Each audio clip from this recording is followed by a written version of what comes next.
دیار عشق میں اپنا مقام پیدا کر، نیا زمانہ نئے صبح و شام پیدا کر۔ اقبال رحمۃ اللہ علیہ اپنے بیٹے سے فرما رہے ہیں، ہم تو کہتے ہیں نا بیٹا ڈاکٹر بنو، انجینئر بنو، سی ایس ایس کرو، فوج میں جاؤ، پولیس میں جاؤ، افسر بنو اور دولت کماؤ۔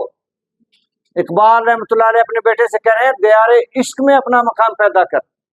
آج مجھے یقین ہے کوئی باپ، مسلمانوں ہی میں نہیں، میرا خیال ہے پوری دنیا میں شاید کوئی باپ نہیں کہتا بیٹے سے کہ دیار عشق میں اپنا مقام پیدا کر، کیونکہ عشق کے وہ انداز بدل گئے۔ وہ جو عشق تھا وہ عشق حقیقی تھا، وہ عشق رسول تھا، تو اس کے لیے کیونکہ اقبال تو عاشق رسول تھے تو وہ تو صرف وہی بات کرتے تھے جو ان کے پاس تھی، تو اپنے بیٹے سے بھی وہی کہہ رہے ہیں کہ جو میں کر رہا ہوں وہ کر۔ اور یاد رکھو تربیت جو بچوں کی ہم کرتے ہیں، تربیت یہ نہیں ہے کہ ہم تقریر کر کے بچوں کو بتائیں سچ بولا کرو، برائیوں سے بچو، صبح جلدی اٹھا کرو، ناشتہ وقت پہ کیا کرو، ریگولر سٹڈیز کیا کرو، ٹائم کی پابندی کرو، نماز پڑھو۔ یہ ساری باتیں جو ہم تقریر کر کے بچوں کو سمجھاتے ہیں یہ بے اثر ہو جاتی ہیں اگر ہم خود نہیں کرتے، اگر خود ہم اس پہ عمل پیرا نہیں ہیں، ہم سچ نہیں بولتے، ہم صبح نہیں اٹھتے، ہم ناشتہ ٹائم پہ نہیں کرتے، ہم نماز نہیں پڑھتے۔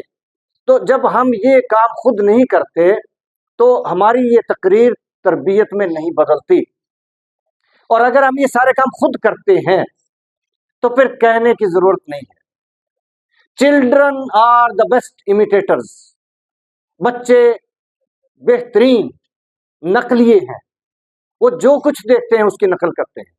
اگر وہ ماں باپ کو دیکھتے ہیں کہ وہ سچ بولتے ہیں تو وہ سچ بولیں گے، اگر وہ دیکھتے ہیں صبح اٹھتے ہیں تو وہ بھی صبح اٹھیں گے، اگر وہ دیکھتے ہیں کہ یہ باقاعدہ ایکسرسائز واک جو کچھ بھی صحت کے لیے کرتے ہیں وہ کریں گے، اگر وہ دیکھتے ہیں کہ یہ کسی کو دھوکہ نہیں دیتے تو بیٹا بھی دھوکہ نہیں دے گا، اور اگر باپ فراڈیا ہے تو بیٹا بھی اس کے نقش قدم پہ چل پڑے گا، چاہے اس کو جو مرضی تقریریں کر لیں۔ تو اس لیے تربیت اس کا نام نہیں ہے کہ ہم تقریریں کر کے بچوں کو سمجھائیں، تربیت اس کا نام ہے کہ ہم وہ کریں جو ہم چاہتے ہیں کہ ہماری نسلیں کریں۔ تو اقبال رحمۃ اللہ علیہ عاشق رسول تھے، انہوں نے عشق کیا، عشق رسول، عشق حقیقی، تو اپنے بیٹے سے بھی کہہ رہے ہیں۔ تو ویسے تو یہ کہ نصیب کی بات ہوتی ہے کس کو کیا نصیب ہو، لیکن کہنا تو ضرور چاہیے۔ تو انہوں نے اپنے بیٹے سے کہا دے دیار عشق میں اپنا مقام پیدا کر۔ اس سے کیا ہوگا؟ اگر دیار عشق میں مقام پیدا ہو گیا تو کیا ہوگا؟ نیا زمانہ نئے صبح و شام پیدا کر۔ نیا زمانہ آئے گا، نئے صبح و شام آئیں گے۔ اور نیا زمانہ اس وقت کون سا تھا؟ اس وقت تحریک چل رہی تھی پاکستان بنانے کی، انگریز سے آزادی کی۔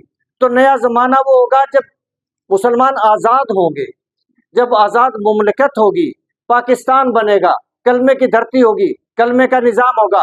یہ نیا زمانہ تھا جو اقبال کا خواب تھا۔ اور نئے صبح و شام وہ تھے جن کی آرزو تھی انہیں کہ وہ دن طلوع ہوگا، وہ سورج طلوع ہوگا کہ جب اعلان ہوگا کہ کلمے کی زمین وجود میں آ گئی اور کلمے کا نظام نافذ ہو گیا۔ وہ صبح و شام چاہتے تھے، وہ اس لیے کہہ رہے تھے آج ہمیں بھی ان کا پیغام بین الاقوامی ہے، ان کا پیغام پوری انسانیت کے لیے ہے، ان کا پیغام تا قیامت ہے، کیونکہ قرآن تا قیامت ہے تو قرآن کی تفسیر اور اقبال کا پیغام وہ بھی تا قیامت ہے۔ تو آج ہمیں ان سے یہ سیکھنا ہے کہ وہ کیا کہہ رہے ہیں، ہمیں پیغام دے رہے ہیں کہ ہم بھی عاشق رسول بنیں۔ اگر ہم عاشق رسول بن گئے تو کلمے کی زمین پہ کلمے کا نظام آئے گا، تعلیم فری ہو جائے گی، سب کے لیے لازمی ہو جائے گی، ہنر سب کے لیے فری ہوگا، روزگار سب کو ملے گا، انڈسٹری ٹیکنالوجی گھر گھر ہوگی، عدل اتنا ہوگا دنوں میں فیصلے ہوں گے، کوئی کسی کا حق نہیں کھا سکے گا، امن اتنا ہوگا دروازے کھلے چھوڑ کے سونا، کوئی چوری کا ڈر نہیں ہوگا، صحت کا نظام ہوگا، علاج سب کا فری اور معیاری ہوگا، زراعت کا نظام ہوگا، ہمارے اجناس دنیا کو کھلائیں گے، ہم کسی سے مانگنے والے نہیں ہوں گے، ایسے نظام ہوں گے، صفائی کا نظام، ہمارا لاہور لندن سے زیادہ خوبصورت ہوگا، اور ٹریفک کا نظام جیسے دنیا میں چل رہا، ہر چیز ہوگی جو چاہو گے، جو سوچ بھی نہیں سکتے، ایسا ہوگا یہ ملک. لیکن شرط یہ ہے کہ کلمے کی زمین پہ کلمے کا نظام لاؤ.